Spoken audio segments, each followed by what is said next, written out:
Okay, let's turn our attention to the latest in the world of social media, including fake LinkedIn accounts and what the future of Clubhouse might look like with our expert, Dr. Karen Sutherland from the University of the Sunshine Coast. Welcome back to you.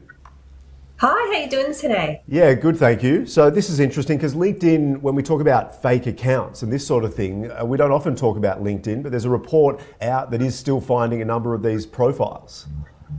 Oh, absolutely. Well, actually, LinkedIn is actually rife with fake profiles. But Wow. yeah, well, LinkedIn's actually brought out its transparency report in the last week or so, and they're actually creating technology to better identify these fake accounts. So they are improving on this, but yeah, there are lots of fake accounts on LinkedIn.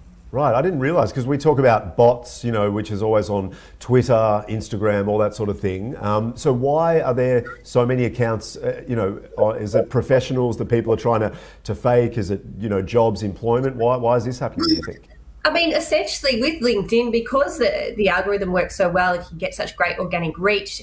You know, if you post something or tag someone's name in, you reach their whole network. So once someone's connected with you, they pretty much have access to all of your contacts. So that's why there are so many fake accounts, because it just provides greater access to a larger range of people. Right. So what are some of the numbers coming out in terms of how many fake accounts there are, or how many they've been able to block in some ways? Well, look, I don't actually have those figures, but what they're saying is they keep trying to reassure us that the technology is coming up. But from this report, they also found that while that is decreasing, the number of harassment claims and reports on LinkedIn are actually increasing. So that's a bit of a worry. Yeah, absolutely. So do you think it has a lot to do with the fact that we can get everyone's details? Because you can on LinkedIn, can't you? There is a lot of information there, you know, for people to be able to source.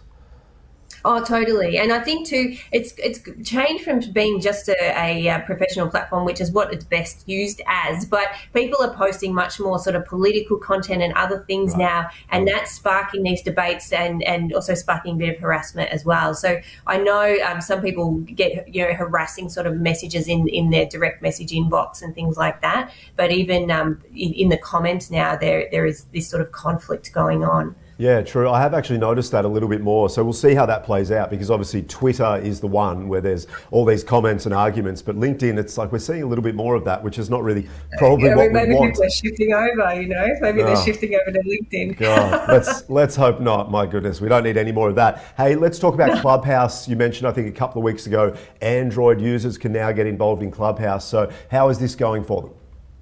Really well, actually. So, I mean, remember we were discussing that maybe it was a bit too late because the other platforms were starting their own sort of audio spaces, but it seems that in the last 2 weeks that 1 million Android users have subscribed to Clubhouse and downloaded the app and are using it. And I actually received notification on my Clubhouse this morning to say that it's now open to all Android users, because they were just sort of testing it as a pilot at that stage when we were talking, but now it's open to all. So yeah, so if you are an Android user and want an invitation, let me know. I've got some. So.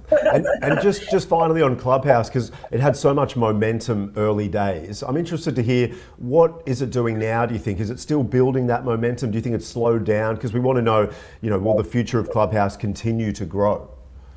Yeah, look, I think the actual adoption rates did slow, but I think that they're going to pick up now because it's open to Android. And I also think because the other platforms, say Facebook, LinkedIn, Twitter's already going, but Facebook and LinkedIn and some of the other platforms, they're still developing there, so it's not available yet. I think that what will really tell is if when it's open slather across all the platforms, just how well then Clubhouse performs.